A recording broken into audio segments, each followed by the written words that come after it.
Praise the Lord. ദൈവത്തിന്റെ അതിപരിശുദ്ധമായ നാം വാഴ്ത്തപ്പെടുമാറാകട്ടെ. യോവേൽ പ്രവാചകന്റെ പുസ്തകം 3-ാം അധ്യായം 1 മുതൽ 21 വരെയുള്ള തിരുവചനങ്ങൾ.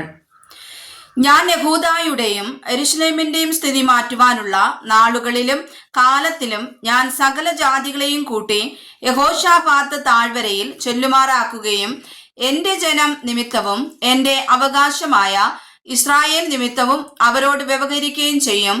അവർ അവരെ ജാതികളുടെ ഇടയിൽ ചിതറിച്ച് എന്റെ ദേശത്തെ വിഭാഗിച്ചു കളഞ്ഞുവല്ലോ.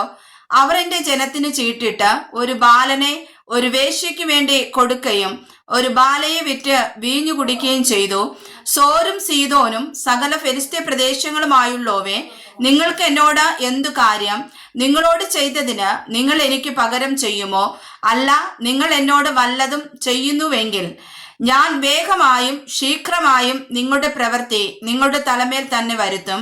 നിങ്ങൾ എന്റെ വെള്ളിയും പൊന്നും എടുത്ത് എന്റെ അതിമനോഹര വസ്തുക്കൾ നിങ്ങളുടെ ക്ഷേത്രങ്ങളിലേക്ക് കൊണ്ടുപോയി യഹൂദ്യരെയും യെരൂശലേമ്യരെയും അവരുടെ അതിരുകളിൽ നിന്ന് ദൂരത്തകറ്റുവാൻ തക്കവണ്ണം നിങ്ങൾ അവരെ യവനന്മാർക്ക് വിറ്റുകളഞ്ഞു.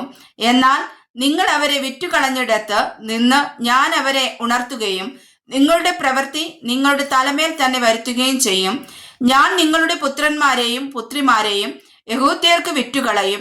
അവരവരെ ദൂരത്തുള്ള ജാതിയായ ശെബായർക്ക് വിറ്റുകളയും. യഹോവ അത് അരുളി ചെയ്തിരിക്കുന്നു.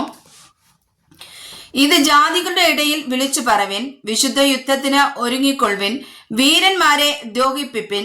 സകല യോദ്ധാക്കളും അടുത്തു വന്ന് പുറപ്പെടട്ടെ. നിങ്ങളുടെ കൊഴുക്കളെ വാളുകളായും വാക്കത്തികളെ കുന്തങ്ങളായും അടിപ്പിൻ. ദുർബലൻ തന്നെത്താൻ വീരനായി മതിക്കട്ടെ. ചുറ്റുമുള്ള സകല ജാതികളുമായുള്ളവരെ ബന്ധപ്പെട്ട് വന്നുകൂടുവിൻ. യഹോവേ, അവിടേക്ക് നിന്റെ വീരന്മാരെ ഇറങ്ങുമാറാക്കണമേ. ജാതികൾ ഉണർന്ന് യഹോശാഫാത്ത് താഴ്വരയിലേക്ക് പുറപ്പെടട്ടെ. അവിടെ ഞാൻ ചുറ്റുമുള്ള സകല ജാതികളെയും ന്യായം വിധിക്കേണ്ടതിനിരിക്കും. അരിവാൾ ഇടുവിൻ. കൊയ്ത്തിന് വിളഞ്ഞിരിക്കുന്നു, വന്ന് ചവിട്ടുവിൻ. ചക്ക് നിറഞ്ഞിരിക്കുന്നു, തൊട്ടികൾ കവിഞ്ഞിരിക്കുന്നു. അവരുടെ ദുഷ്ടത വലുതല്ലോ. വിധിയുടെ താഴ്വരയിൽ അസംഖ്യം സമൂഹങ്ങളെ കാണുന്നു. വിധിയുടെ താഴ്വരയിൽ യഹോവയുടെ ദിവസം അടുത്തിരിക്കുന്നു. സൂര്യനും ചന്ദ്രനും ഇരുണ്ടുപോകും, നക്ഷത്രങ്ങൾ പ്രകാശം നൽകുകയില്ല.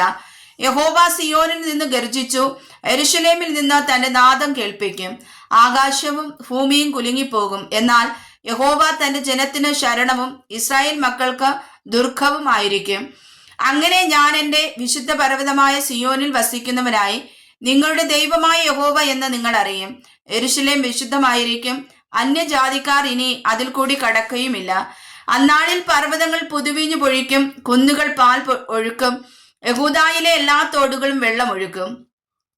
യഹോവയുടെ ആലയത്തിൽ നിന്ന് ഒരു ഉറവ് പുറപ്പെട്ട് ശുദ്ധിയും താഴ്വരയും നനയ്ക്കും. യഹൂദാ ദേശത്ത് വെച്ച് കുറ്റമില്ലാത്ത രക്തം ചൊരിഞ്ഞ് അവരോട് ചെയ്ത സാഹസം ഹേതുവായി മിസ്രയീം ശൂന്യമായി തീരുകയും ഏദോം നിർജ്ജന മരുഭൂമിയായി ഭവിക്കുകയും ചെയ്യും.